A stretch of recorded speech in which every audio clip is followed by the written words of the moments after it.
Арбазда урматтуу көрүүчүлөр, түз эфирде мен Сейтек Качкынбай кайрадан сиздер менен улус төр жана турмуш көрсөтүүсүн эфирге алып чыгып отурам. Бүгүн болсо биз мурда эле сөз кылып кеткендей өлкө үчүн абдан маанилүү болгон темалардын бирин талкуулайлы деп отурабыз. Буга чейин көп учурда эксперттер болсо, экономика же болбосо саясатка тиешелүү эксперттерди көбүрөөк чакырсак, бул жолу антропологдорду негизги борборго фокустун ортосуна алып келип, мурда да талкуу болуп кеткен улут темасына кайрылмакчыбыз. Өзгөчө улуттун өзү жөн эле абстрактуу тема эмес, тагыраак айтканда Кыргыздагы азыркы баалуулуктар жана ошо биз эгемендик алгандан берки 26 жылдын ичиндеги баалуулуктардын тегерегинде трансформация, ал кайсы багытты көздөй өзгөрүп атат, кайсы баалуулуктар өзгөргөн жок. Жана ошол эле учурда дагы бир суроо, кыргыздын улуттук айдентитиси. Буну идентичность деп орусча айтып жүрөбүз, буну айдентити деп айтсак жакшыраак боло эле. Негизи кыргыздын кыргыздуулугу эмнедеги суроо да, мындайча айтканда. Анын маңызында эмне жатат, анын түпкүрүндө эмне жатат, мисалы кыргыз казактан же монголдон эмнеси менен айырма деген. Ал үчүн бүгүн бизде коноктор келип отурат. Эмесе коноктор менен бирден тааныштырып кетейин. Урматтуу коноктор, кош келипсиздер. Рахмат. Оң жагымда болсо Бермет Турсалы, агрардык платформа коомдук бирикмесинин жетекчиси. Андан сырткары кыргыз баалуулуктары боюнча дагы коомдо аябай активдүү иш алып жүргөнүңүздү боюнча фейсбукчулар көбүрөөк билет деп ойлойм да. Анан маңдайымда болсо антрополог, Түркиядан магистратурасын жактап келген бизде Зарина Урманбетайым. Кош келипсиздер. Рахмат. Эмесе талкууну баштаардан мурун ошо баягы суроомду берейин. Себеби мурдагы көрсөтүүдө биз Кыргыздагы баалуулуктарды талкуулай баштаганбыз да. Кайсы баалуулуктар өзгөрүп, кандай баалуулуктар пайда болуп атат депчи. Анда биз той деген нерсе кыргыздын баалуулуктарынын ичинен тойго болгон мамиле эч өзгөргөн жок деп биз баягында корутунду чыгаргандай болдук да. Бирок кыргыз коомунун ичиндеги идеалдарга болгон мамиле өзгөргөндөй да. Мисалы деген илгери Кыргызда бирөөнүн акысын жебе, урлук кылба, арам, кир нерсени кылган, урлук кылган кишини баалуулук катары, мындай идеал катары карабай, андайды шерменде деп илгери карап жүргөн болсо, бирок бүгүнкү күндө тетирисинен коррупционерлер, өлкөнүн мүлкүн жеп алгандар, же болбосо шерменде болуп мамлекеттик кызматтан кеткендер кайра эле дагы бир башка бир постко барса, анын артынан кандай десем мактап, жасакерленип, ушундай баалуулуктар бизде Кыргызда мындай идеалдын бир түрү катары коомго мындай көтөрүлүп бара жаткандай да. Бирок тойго болгон мамиле өзгөргөн жок дейт. Той мурда кандай жакшы деп эсептелсе, бүгүн деле ошо тойго жакшы карайбыз. Ушул багытта биринчи талкууну улантып кетели. Бермет айым, сиз сөз кылып бериңиз. Бизде сиздин байкаганыңыз боюнча Кыргызда кайсы баалуулуктар өзгөргөн жок, кайсы баалуулуктарда өзгөрүүнү байкап атасыз? Рахмат Сейтек мырза. Биринчиден чакырганыңызга рахмат. Сиздердин көрсөтүүңөрдү кээде көрүп калам. Бош убакта аябай кызыктуу маектер жүрөт. Менин оюмча, кайсы баалуулуктар Кыргызда өзгөрбөй калганы бул эмне гана болбосун, өлкөдө бир экстренный бир шарт болуп кеткенде Кыргыз дайыма бирге калат экен да. Ошол бир жакшы баалуулукту мен байкап жатам. Кандай шарт болбосун, бул сөзсүз түрдө бир төңкөрүш же бир нерсе болушу мүмкүн эмес. Кичинекей масштабта болсо деле бир мектептин алкагында болобу, аймактын алкагында болобу бир чечим кабыл алыш керек болсо, жизнь судьбоносный чечимди кабыл алыш керек болсо, биз мындай бирге калат экенбиз да. Ал эми сиз айтып кеткен мурда мисалы уруулук кылсаң бул шерменде болчу, азыр болсо эми уруулук кылган, жаланган уруулук эмес, даже андан да бир чоң кылмыштарды кылган адамдар, мисалы алар бүгүнкү күндө бир мамлекеттин чоң решение принимающий жерлерде отуруп биздин көз алдыбызда жүрөт да. Менимче бул баалуулук жалаң эле баалуулук гана эмес да, бул баягы көп массалык каражаттардан дагы бизге келип жаткан, бизге таандык эмес бөлөк мүмкүн элдердин, бөлөк улут деп айта албайм, бирок бөлөк маданияттардын бир болгон бизге мындай навешанный бир немелерде, баалуулуктарда таңгууланган нерселерде. Мисалы, эми ошол эле кинону, сериалдарды көрүшөт азыр жаштар деле, интернеттен азыр ачык. Ошол жактан бирөөнү деле өлтүрүп коюп, бирок андан ары өзүнүн турмушун улантып жүргөн бир адамдарды көрүп деле биздин жаштар ойлойм ошондон эле тарбия алат депчи. Бирок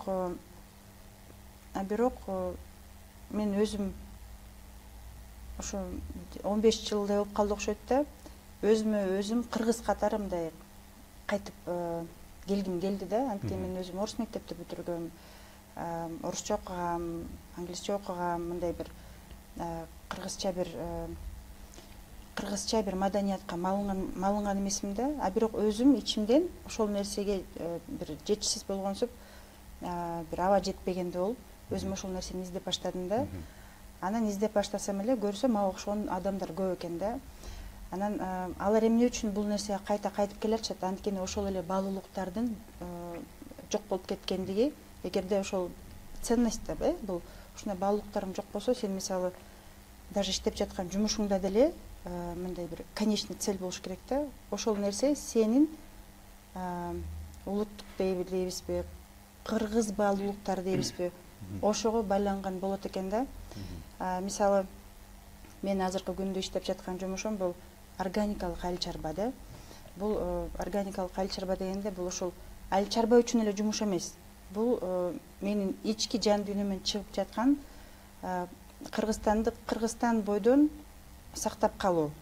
Бул жалаң гана экология эмес, ошондой эле бул маданият, биздин үрп адат, салт, адамдардын табиятка болгон мамилеси, биздин кыргыз элде табиятка болгон мамиле илгерки замандан бери көрсөм мындай бир таттуу, гармоничный болуптур да. Анан ошол нерсенин баары камтылган экен да. Анан карап отурсам, мен азыркы бүгүнкү жасап жаткан жумушум болобу, хоббим болобу, ошонун баардыгы эле баягы мен баалуулуктарды издеген бир жол экен да. Ал нерсени издеп тапканда сүйүнүп каласың, издеп таба албасаң дагы деле адамдарды жолуктурасың, издейсиң, бир жумуштарды дагы жасайсың да. Анан бүгүнкү күндө мындай неме болуп атат да, бизде дагы шоу керек экен да. Шоу, ошол эле баалуулуктарды биз мүмкүн нерсе ошо болгон все средства хороши деп коет го, биз мүмкүн болгон жолдордун баарын колдонушубуз керек да. Анан бүгүнкү күндө карасам, мындай бир шоу кылып жүрсөң, анан шоунун ичине мисалы акырын мындай ошо баалуулукту салып койсоң, эл бат сиңирип алат экен. Сиңирип анан баягы бизде ушул биздики турбайбы деп мынтип таң калышат да. Хотя бул нерсе бизде башынан эле нерсе бул бар да. Ошол себептен баалуулуктар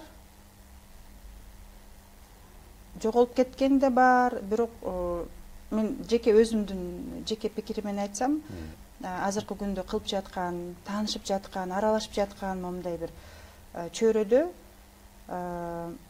баалуулуктарга кайтып келгиси келгендер аябай көп да. Ушул нерсе бир ойгонуп жатат экен да бизде Кыргызстанда, мамлекетибизде. Мен курактуу адамдардын арасында, менден жашырактарда. Анан мен ойлойм, не все так плохо депчи. Мындай бир жаман деле эмес деп ойлойм да. Менин күнүмдүк көрүп жаткан, күнүмдүк мындай встречаться эткен нерселериме салыштырып, мындай ошого таянып ушинтип айтып атам да. Жакында менде конокто болду да бир юридика илимдеринин доктору, жаш эле жигит, Жапанда окуп келген жигит. Биз коррупция маселесин талкууладык да. Коррупция деген бул уурулук деген эле сөз, мындай илимий сөз да, уурулук деген. Бирок мындай бирөөнүн алмасын алып албай, бул акылдуу уурулук, мамлекеттин мүлкүн уурдап алуу. Бул билгизбей, көрсөтпөй, аябай чоң акчаны алып алуу, бул уурулук. Ошол уурулук эмне үчүн бизде дагы деле мындай суроо болду да, Кыргыз өлкөсүндө, Кыргыз улусунда бүгүн мамлекеттик мүлктү уурдады деп шектелип козголгон кылмыш иштеринин саны боюнча биз Грузиядан дагы алдыда экенбиз. Бизде аябай көп кылмыш иши козголот экен да. Бирок ууруларга каршы кылмыш иши козголгону менен биз дагы деле бирок баягы International Transparency деген эл аралык уюмда бул өлкөдө коррупция азайган жок деп бизди 136 орундан 142 орунга чейин категорияга киргизиптир. 5 өлкө 1 орунда экен да бул.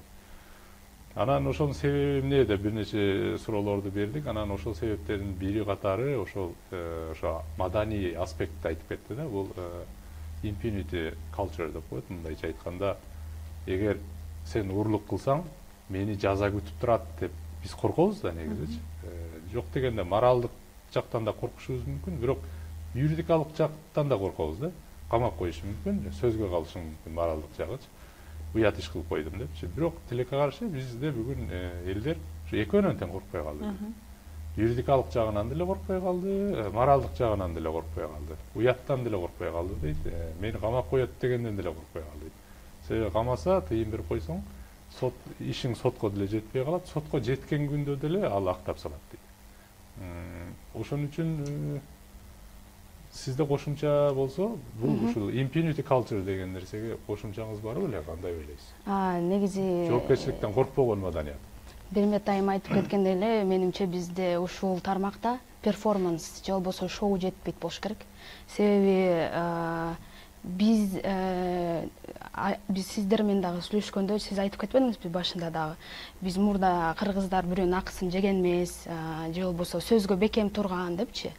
Анан эле карап көрсөк, ошол биздин баалуулуктар же болбосо биз сыйлаган, биз өзүбүзгө жараштырган сапаттардын баардыгы биздин ооз-эки чыгармачылык же болбосо адабиятыбызда эле бар да, эмнегедир.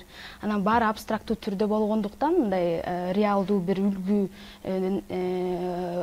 рол модел болбогондуктан, ошол эмнегедир бир абстрактуу ошол артта калып калган баягы эме мурда болгон деп ошондой эле бир неме бар да, ой жүгүртүү мен байкашымчачы.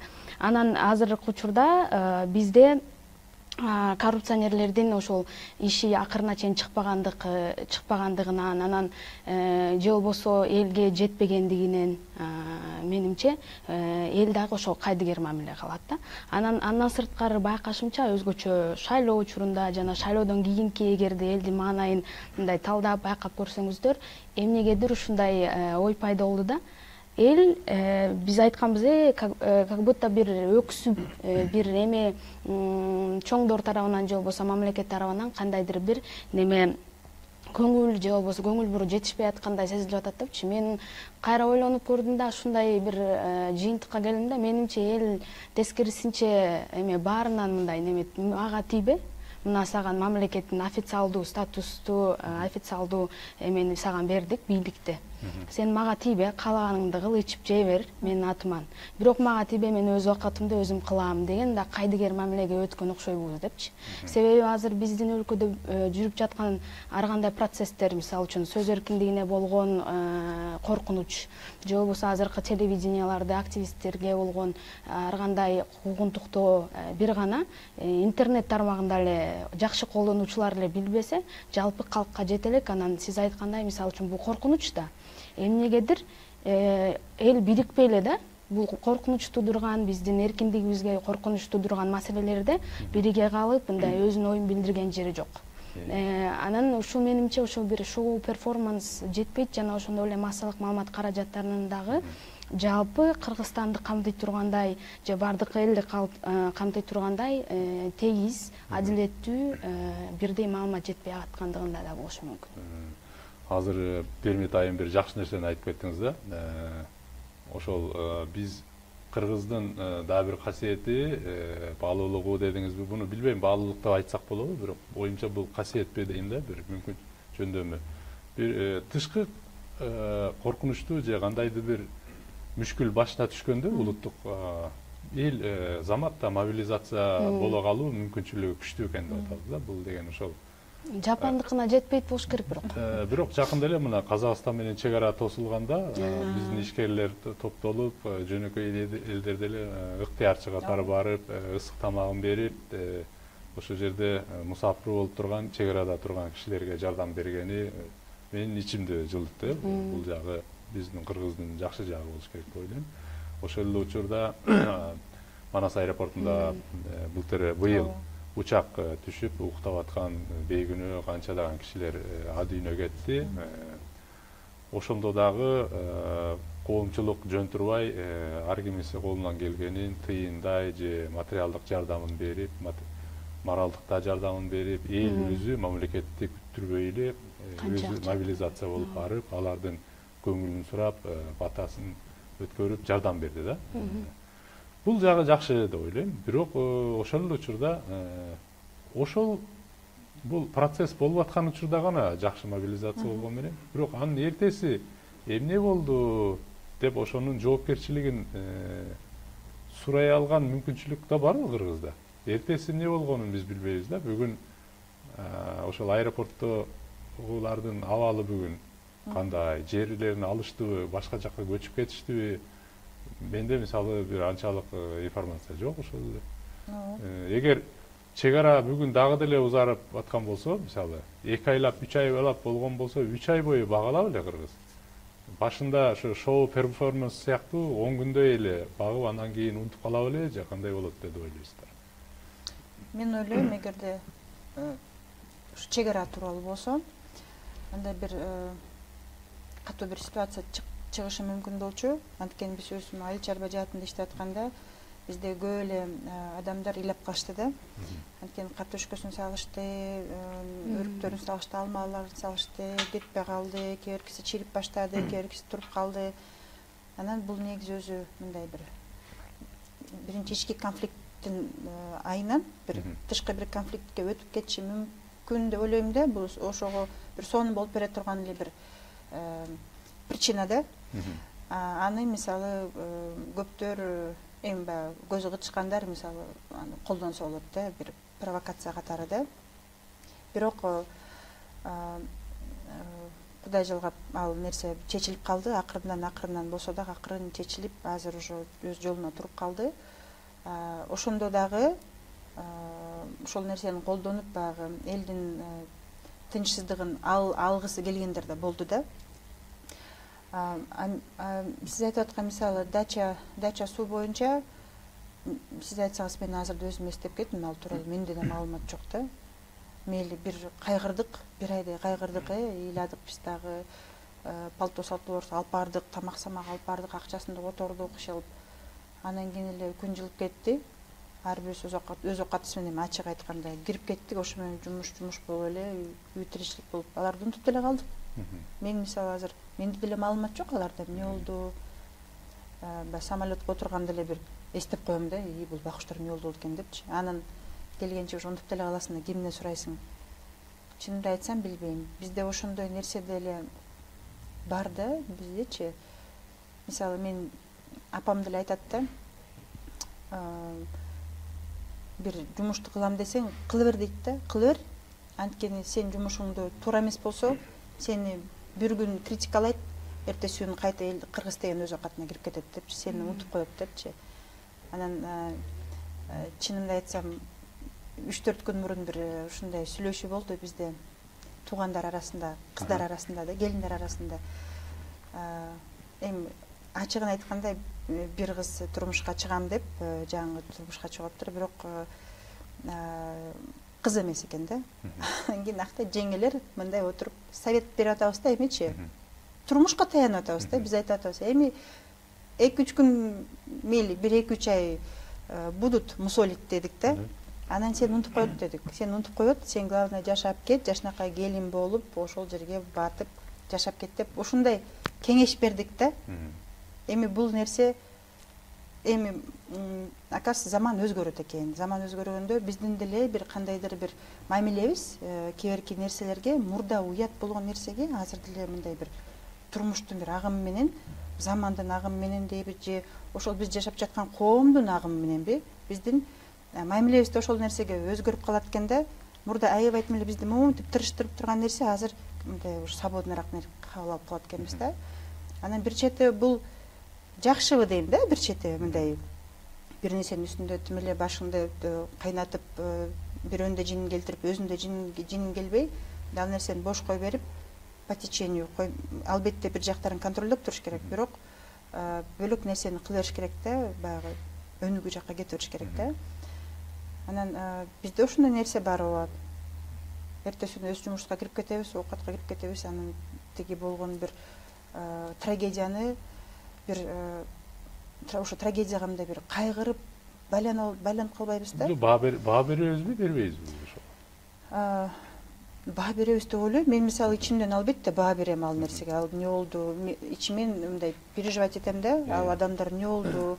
Үй бүлөлөр эмне болду? Жер алды, тамдар эмне болду? Талаада жок калган жокпу? Жанагы дагы бир баланы бага алышып да ушинтип атышпады эле, ата энеси кайтыш болуп кеткендерди. Албетте мен ал жөнүндө ичимен ойлойм.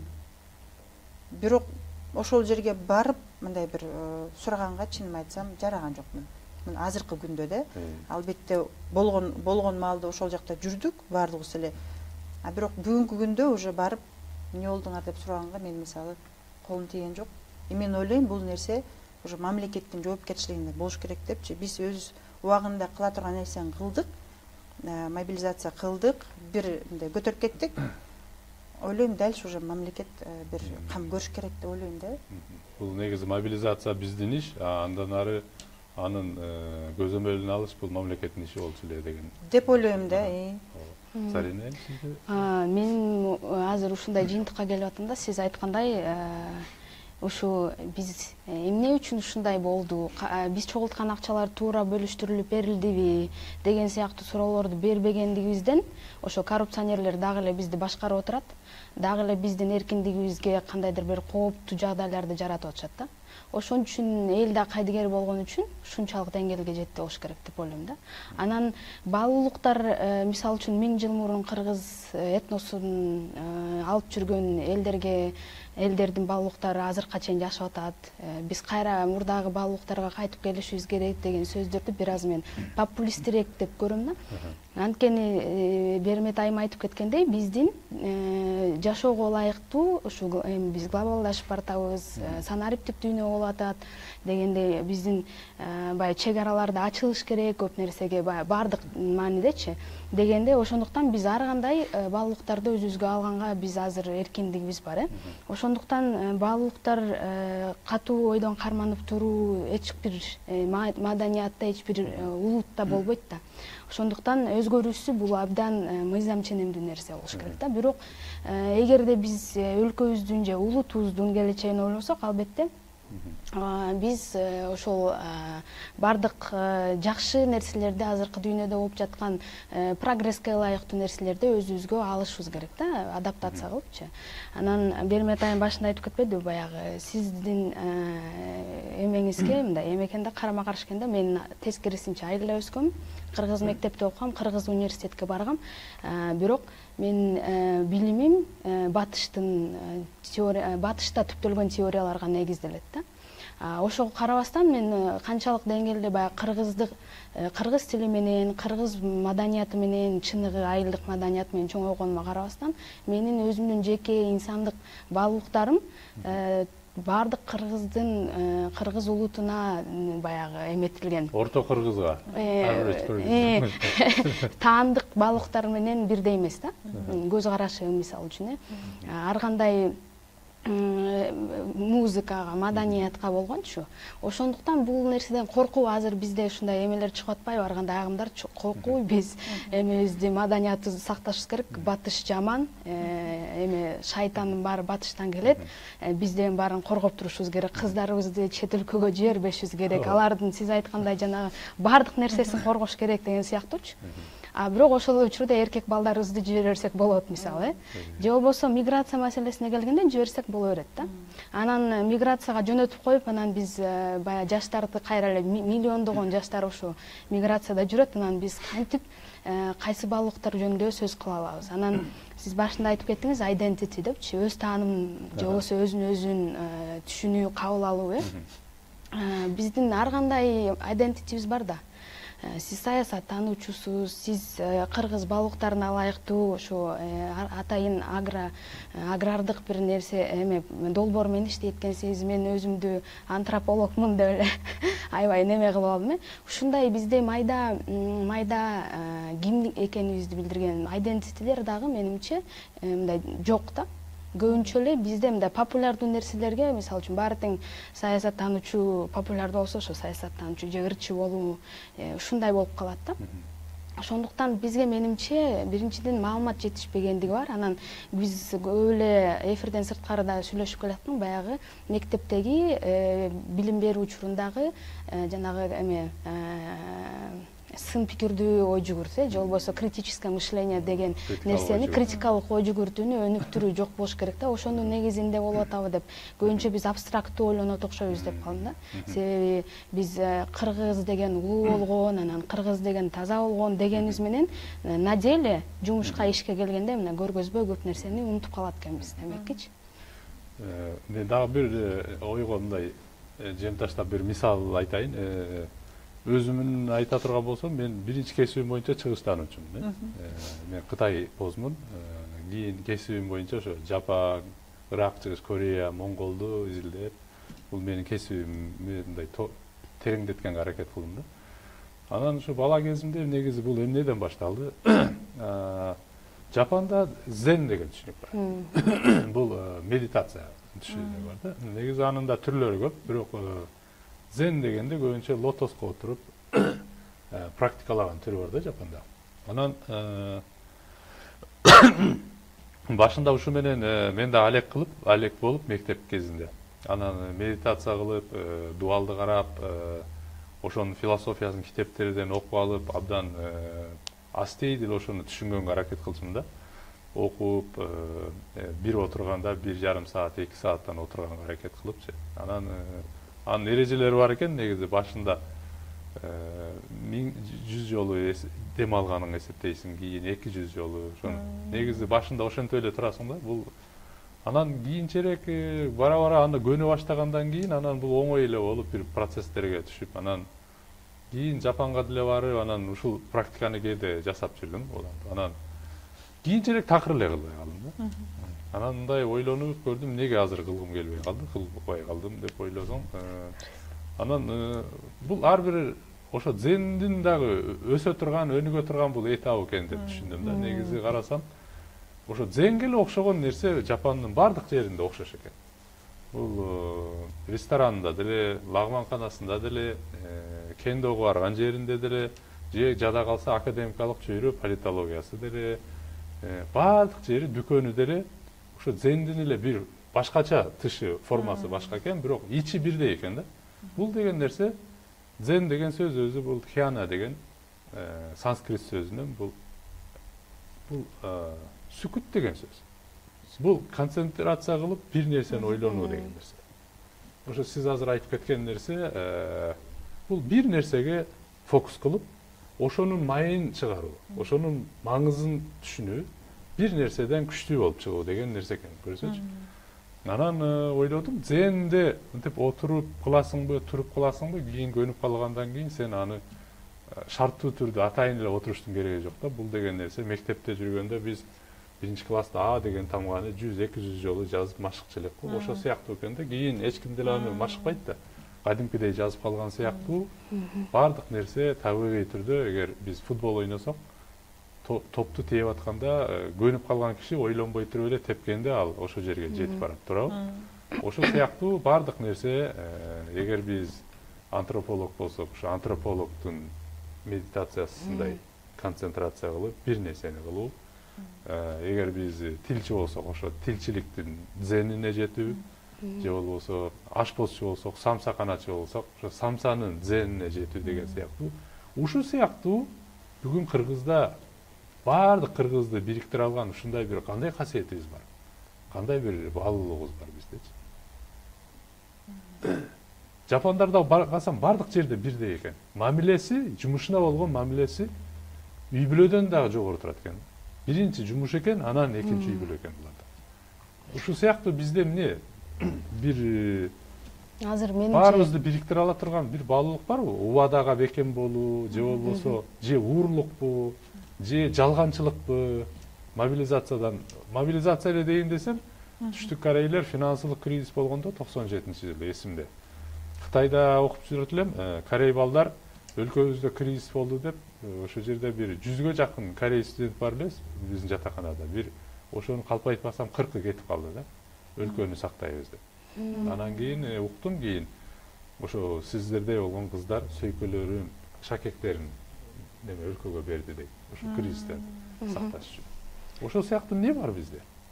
менимче азыр сиз айтып атканыңыздан мындай жыйынтыкка келип атам да, сиз жоопкерчилик жөнүндө айтып жатасыз да. Бир милдет алсаң, мисалы үчүн же бир нерсени иштеп баштасаң, жоопкерчиликтүү мамиле кылып аягына чыгарууну айтып жатасыз да. А сиз айткандай эле, балким бизде азыр баалуулук катары бир нерседен жок дегенде мындай бир пайын алып калуу, жулуп калуу деген сыяктуу нерсе бар окшойт деп ойлоп калдым. Анткени мен кайра эле колхоз маселесин көтөрүп кетким келет. Колхоз тарап аткан эсимде да. Мен Таята тайнем менен өскөм, анан алар ушунча жыл иштеп эмгектин баатыры болуп, анан бир үйү болгон. Ошол үйдө беришкен. Анан бир уй, анан кичине жер тилкесин алышты да. Анан баягы башкарма болуп жүргөн кишилердин баары эле чоң баягы базалардын имараттарын алышты да. Анан эмнегедир биз балабыз, анан мындай ойлодук да. Бул кишини өзүн көрбөсөк эч качан. Башкарма экенин да билбесек, биз балабыз да. Анан ушул биздин имаратыбызды бузуп кетип атат. Биз өзүбүздүн пайызды алышыбыз керек экен деп, барып бир кирпич болсо да алып калыш керек экен деп, элдин баары чогулуп алып анан турат да. Өзүнүн үлүштү алып калыш. Үлүш. Анан эсимден эч качан кетпейт. Анан ошо башкарманын баласы бузулуп аткан имараттын үстүнө чыгып алып, эмне турасыңар деп кыйкырган да. Анан баары калбайсыңарбы деппи? Жок, эмне келиңер, бул меники деп атат да. Меники, силер эмнеге турасыңар, бербейм баары деп да. Баары элдер турат, унчукпайт, алып кетебиз деген эмемен барган да. Анан азыр ушуга чейин, ушул убакка чейин майда коррупциялык иштер бар эмеспи, паракордук иштер. Жана кичинекей, мисалы үчүн калемди болсо дагы алып калуу дегенчи. Балким ошондой деңгээлде биздин баалуулуктар өзгөрүп кеткен. Бул эмне болсо да мындай бар го, мамлекет кылат, же болбосо эми бул мамлекеттикинде эмне аяйсың дегенчи. Ошол деңгээлде Семичке чагып отуруп мамлекет төлөп берет деп атпайбы эле? Же ошондой нерсеге жетип кеткен болуш керек. Ушуну жакынкы эле арадан баштап эми ойлонуп баштадым. Балким ошо демек Советтер Союзунда калган болуш керек деп ойлойм да. Себеби жанагы эле биз айтып атканда кечигип келүү маданияты бизде маданиятка айланып кетти да. Ал эми маданият болду, эмнеге ушундай болду экен деп ойлонсом, мисалы үчүн 100 жыл мурун, 200 жыл мурун биздин мейкиндикти жана убакытты кабыл алуубуз такыр башкача болчу да. Биз эми саат менен иштеген эмеспиз, бизде такыр башкача ой жүгүртүү болгон, биздин ой жүгүртүү схемабыз башкача болгон. А бирок 100 жылдар өтсө деле биз кала беребизби ошол жердечи? Демек биз эмнегедир ушундай колониалдык балким дейбизби, ушундай аракеттерден ушуга чейин начарраак, бизге азыркы жашообузга тоскоол болгон ушундай нерселерге ээ болуп калганыбыздын себебин мен эмнегедир ошо биринчи балким Орус империясынын баскысы, андан кийин келген ошо Советтер Союзунан калганбы деп ойлоп калам да. Ошо Советтер Союзуна мен дагы ошо кошумча бир ой келет да. Бир аксакал менен сүйлөшүп калсам, ал айтат, ушуга окшош нерсе да, оюмча баягы кулакка тарттырып, биздин бүт мүлкүбүздү алып кое берип, анан биз жалык калганбыз го. Бир нерсе болсо эле алдыра калып, анан ошодон кичине болсо да ала калмай, мындай карап жашырып, өзүм үлүшүмү ала калмай деп баягы калган. Анан ушунчалык чындап эле ушул Советтер Союзунда баарыбызды бүт менчиктин баарын алып кое берип, биз ошондон жалкып калып, анан бул тигинин менчиги, ошон үчүн бунун акысын жебеш керек. бул бирөөнүн мүлкү ыйык болот, буга тийбеш керек, бул анын рызкысы болот, бул анын убал болот, бул бирөөнүн буюму ага тийбеш керек деген тарбия ошондо өлгөнбү дейм да, толугу менен. Ошон үчүн баягы биз тоногонубуз, ала калып, жула калганыбыз, анан керек болсо азыр көчөдө жүргөндө деле машина менен тиги кызыл чырактын астына токтойсуң го, ал жерде стоп линия турат да. Машина негизи ошол жерге токтош керек. Мен ошол жерге токтосом, келип эле жаныма машина келип туруп, кыйгачынан же сол жагыман алдыма коюп алат, же оң жагыман келип алдыма коюп таштайт да. Анан мынтип карап, бул эмне, биз ушунчалык жапайбызбы деп ойлойм да, ушунчалык. Анан бирок кайра сабыр ойлонуп көрсөм, оюмча ушу байкуш кыргыз СССР учурунда ушу бардык нерсесин алдырып кое берип, ошол баягы ушунчалык өксүк болуп калганбы дейм да. Азыр ушу жерди дагы алып койсо, да, неподсознательный деп коет го буну, баягы unconscious андай өзү ойлонбой туруп эле кылып ийген кылыгы дейм да.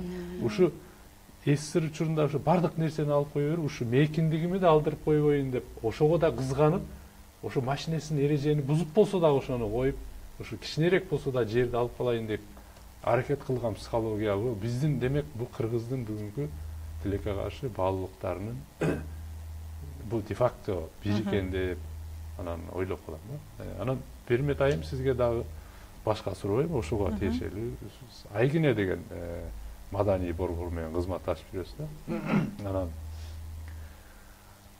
кыргыздын ошо баалуулуктары, кыргыздын маданиятын, кыргыздын касиетин менен аймактарга чыгып бөлүшүп калгандарыңызды көрөбүз. Ушу эмне баалуулуктарды бөлүшөсүздөр ошо жактарда?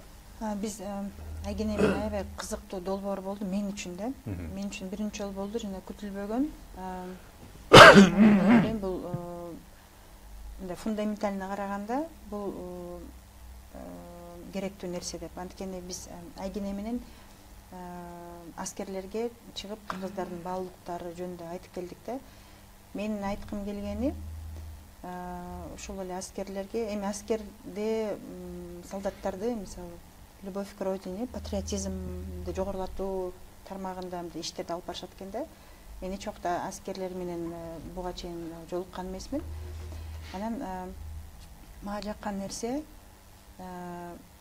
ошо долбоордун аркасынан аскерлерге дагы кыргыздардын өздөрүнө болгон таандык болгон баалуулуктар жөнүндө айтып бериш керек экен да. Менин айтып бергеним бул кыргыздардын табиятка болгон мамилеси да, өзүмдүн жумушуман чыгып жаткандан. Ошондо, мисалы, ошол эле солдаттар, желдеттер, алар аябай мындай угушуп, мындай кызыгышты да. Мисалы, сууга болгон мамиле мындай, жерге болгон мамиле мындай, анан абага, шамалга, там чөптүн башын сындырба деп бир сонун нерселерди билишет экен да.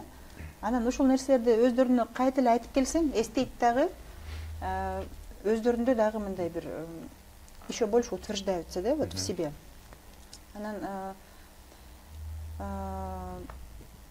ушул тараптан көбүрөөк жумуш жүрүш керек деп ойлойм да. Анткени бул баягы эми Кыргызстандын оборонительный системасы, коргоочу системасы. Анан жалаң гана устав хорошо, жакшы, бирок жалаң гана ушундай бир китепте жазылган нерселер менен эмес, биздин элде болгон, бизде мурда адат болгон нерселерди кайта айтып бериш керек экен жаштарга. Анткени алар ал жерде жаш экен. Алар 18-19 жаштагы жап-жаш эле балдар экен да. Анан даже бир капитан айтып калды, прапорщик айтып калды, азыркы жаштар сабыр жок депчи. Анан мындай кыргыздардын даже макалына кирсең дагы, ошол тарыхка кирсең дагычы, мындай бир жомоктогудай болуп, бир состояние болуп калат да. Ушундай состояние болуп каласың, мындай бир чыдамдуураак, көтөрүмдүүрөөк болуп калат экенсиң да. Анан мен ошо identity баалуулук дегенде мен айткым келет, кыргыздарда баягы мүмкүн эми эле бул байкалып келатат да. Бир не хватает смелости, да. Кээде мындай бир жетишпейт да, ошо смелость болбогон, жетпеген үчүн мен андай кылбайм, мен мындай кылышым керек, мындай кылса. Эрдикти коркпогон нерсе. Мындай бир эрдик керек экен да, ошо эрдик бизде, биздин адамдарда эрдик жок калыптыр да. Мисалы, сен өзүң мындай смелый болсоңчу, сен мисалы айта аласың, мисалы урууну сен уруу деп айта аласың, там кылмышкерди сен кылмышкер деп айта аласың да. Негизи мен ойлойм, биздин баягы identity'нин бир немеси, бир жагы, одна из наших идентичностей бул биздин кыргыздар негизи эр жүрөк болгон деп ойлойм да. Анткени ичинен булар мындай бошураак да бөлөктөргө караганда. Ички дүйнөсүндө кененирээк, анан көп нерсени кабыл ала алат жана ошол нерсени өзү мындай чайнап түшүнө алат да. Ошол нерсени принимать эте алат да. Ошол нерсени принимать эткенде мен ойлойм, бир мындай бир эрдик пайда болот, называть вещи своими именами. Ошол эрдикти биз кайтадан азыр должны взращивать да в молодежи. Ал эрдик качан сенде мындай күчтүү болуп түптөлөт? Сен өзүң мындай самодостаточный болгонуңда да. Бул албетте көп окуш керек, албетте окуш керек, жогорку жай билим кандай баарын алыш керек, нерселерге окшогон арт тараптуу адамдар менен сүйлөшүш керек, мындай бир образование керек да. Бирок ошол эле образование болуп атканда ты должен вот под корочкой мозга здесь знать свои ценности, как кыргыза, да? Как кыргыза, адам катары, как человека, да?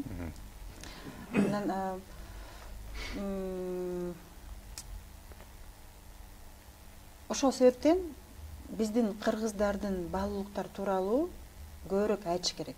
Көбүрөөк мындай массалык түрдө, ошол эле шоу, мындай бир кино түрүндөбү, же бир адамга мындай сразу жеткиликтүү кылып, в той форме, в которой масса принимает, да, ошол түрдө айтыш керек деп ойлойм. Ошол нерсе ичиңе орноп баштаганда сенин өзүңдө түптөлүп, мындай жанагы эле айтылган критическое мышление деле өзүңдөн өзү пайда болот да. Өнүгөт. Ушул жаатта баягы identity деген темага кайта турган болсом, бүгүн айталы, мына постсоветтик өлкөлөрдөн, славян өлкөлөрдөн, орус тилдүүлөр, бүгүн украиндер, белорустар, орустарды айталы, ошо славян тектүүлөрдөнчү. Анан бүгүн арине жаңжал болуп, согуш болуп, Украин менен орус бүгүн ортосунда бир топ айырма болуп калды да.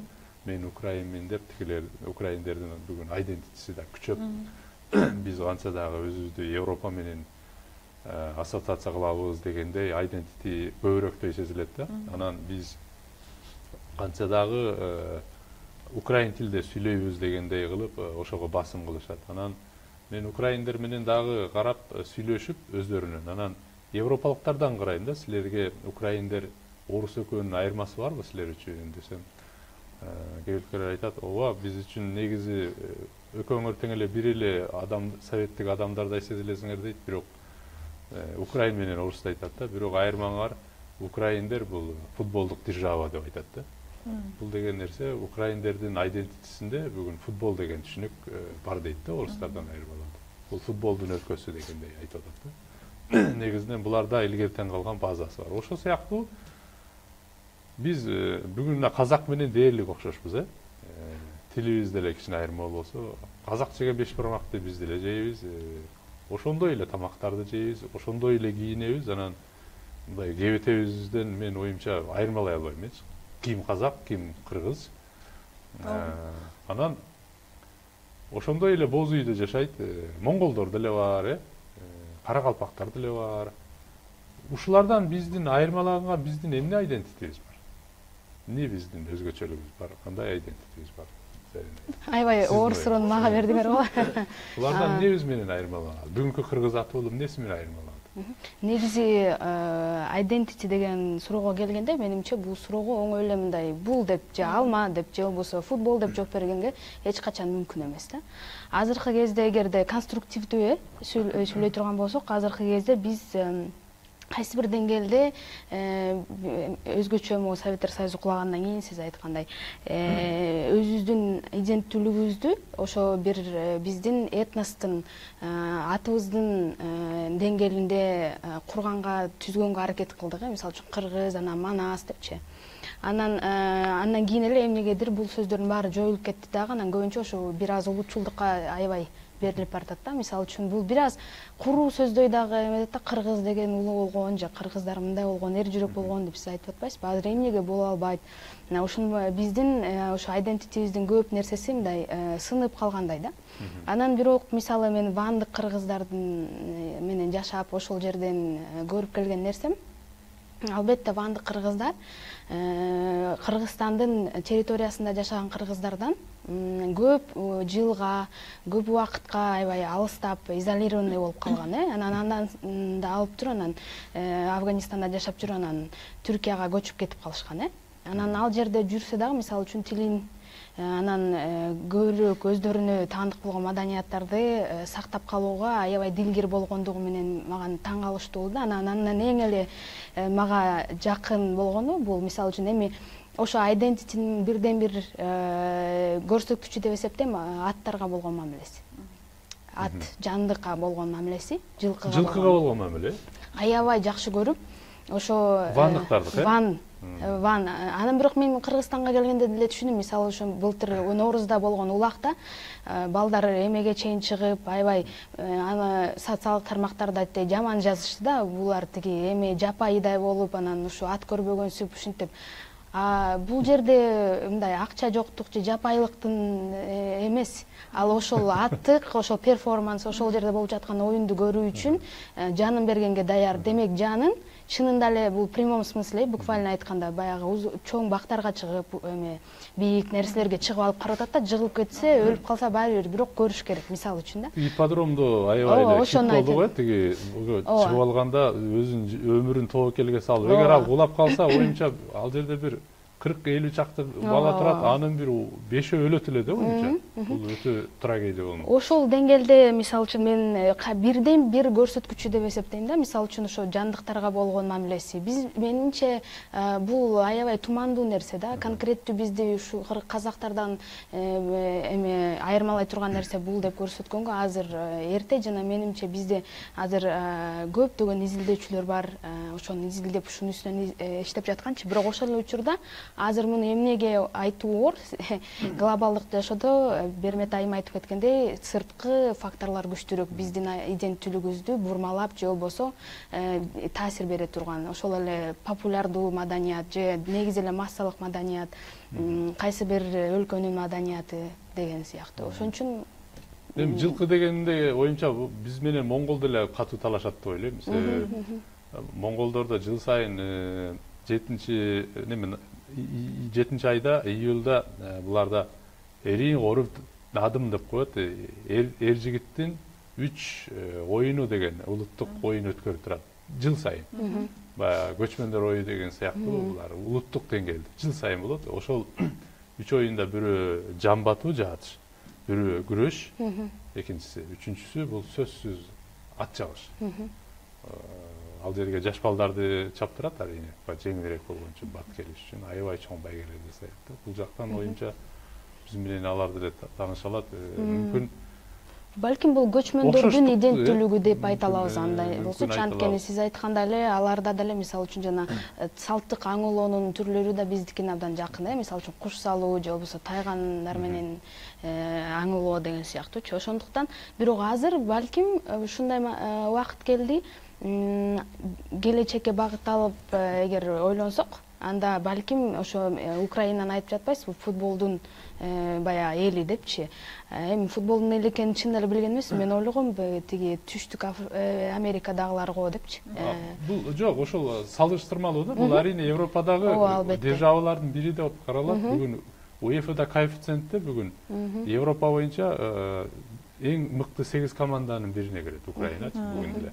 Анан ошо бирок азыр биз үчүн, кыргыз үчүн азыр бул жөн эле абстрактуу талкуу болуп калбаш үчүн негизи маанилүүсү боюнча азыр мына глобалдык тоордо баягы жапондордун жашоого болгон мамилеси маанилүүбү дейм да. Бул самурайдын руху, бирок батыштын билими деген уран бар да. Бул деген ошол сыяктуу биз азыр кандай болбосун критикалык ой жүгүртүү, батыштын билимин өздөштүрүү мүмкүн кыргыздын өзгөчөлүгү болушу керекпи дейм да. Себеби дегенде биз дүйнөлүк labor division деп атпайбызбы, баягы эмгектин бөлүнүшү дүйнөдөгү разделение турда. Ошол жерде өзүбүздүн нишабызды табыш үчүн биз дүйнөлүк конкуренцияда жашап кетиш үчүн бизге баары бир ошондой батышта колдонулган ошол методология, ошол билим кыргызга мүмкүн абдан керектүү, мындан аркы айдентитисине дагы, баалуулугуна дагы абдан керек болобу деп ойлойм да. Сиз кандай ойлойсузбу? Америка университетинде окудуңуз, өзгөчөлүк байкалабы? Мен сиз менен сиздин айтканыңыз менен макулмун. Жана мен да айтып кетпедимби, баягы эми өзөк деп коет го, ошол нерсе мага өзүмө жагат да, өзөгүң түптөп, бирок ошол эле кезде бүт дүйнө менен, бүт дүйнөнүн структурасын билип, ким кандай ал жактан керектүү болгон маалыматты алып, эми баягы керектүү деген маалымат бул мындай билбейсиң да, пока алып атканда билбейсиң. Анан кийин өзүң турмушуңда бир жолуңду куруп баратканда ошол маалымат сага керек болсо, анда керектүү деп билесиң да. Анан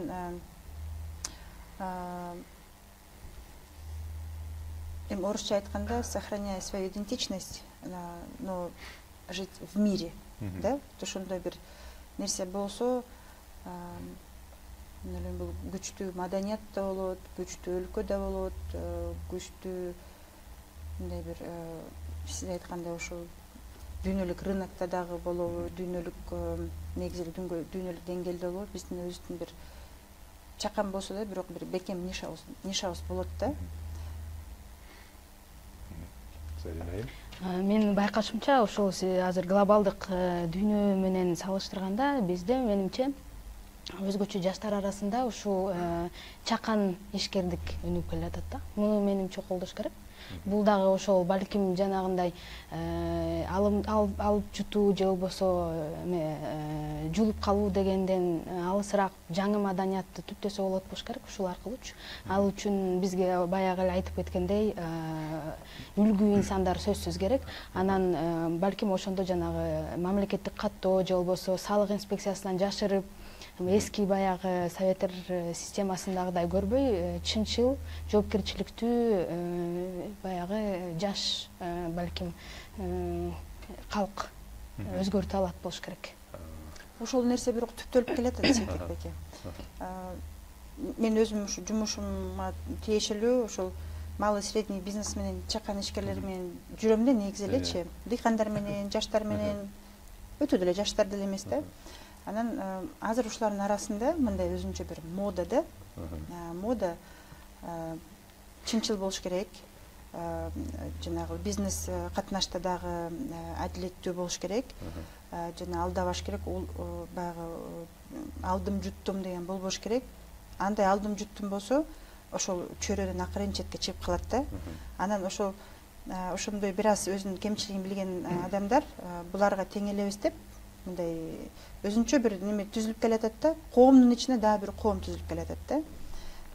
Азыр мындай бир таза коом деп атпайбы? Эми ал мүмкүн ошо коомдун ичинде бир тазараак, бир нукура, накта бир продвинутый, прогрессивный бир коом түзүлүп келатат да.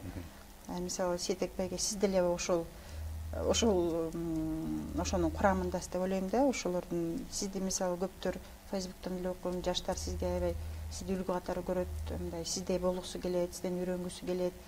Ушундай бир нерсе болуп келатат азыр. Мен байкоомдо бир прогрессивный, бир жакшы нерсе болуп келатат да. Кыймыл болуп келатат да. Алкыш. Эмесе бизде тиле каршы убактыбыз аз калды. Сиздерге атайын бүгүнкү биздин конокторго сиздерге чоң алкыш айтам. Эгер кыскачараак корутунду кылып кете турган болсом, биз сиздер менен бүгүн бир нерседе макул болдук. Кыргыз бир тагдыр чечүүчү же кандайдыр бир мүшкүл түшкөндө башына биз мобилизация боло калат экенбиз деген түшүнүк болду. Экинчиден сиз дагы айтып кеттиңиз. эмнеси болсо да мен өзүм үлүшүмө жулуп алайын деген нерсе кыргыздын бүгүнкү айдентитисинин бири экен депчи. Анан кийин дагы андан ары дагы бизге кандай мындан ары үлгү керек дегенде мындай элита сыяктуу мындай үлгүлүү адамдар коомдо болсо биз дагы ал ээрчип кете тургандай мындай кандай десем бир марка мындай болуп бермек да, калып болуп бермек деп ойлойм. Эмесе сиздерге чоң алкыш айтам, атайын келип бердиңиздер, алтындай убактыңыздарды бөлүшүп. Урматтуу көрүүчүлөр, бүгүнкү биздин улустөр жана турмуш көрсөтүүсү ушуну менен соңуна келип отурат. Бүгүн биз улуттук баалуулуктар жана улуттук айдентити деген темада талкуу кылдык. Биздин конокто бүгүн агрардык платформа коомдук уюмунун жетекчиси Бермет айым жана антрополог бизде Зарина Уманбет болду. Эмесе сиздер менен кайрадан эфирде көрүшкөнчө мен Кайыр кош айтам. Жакшы отуруңуздар.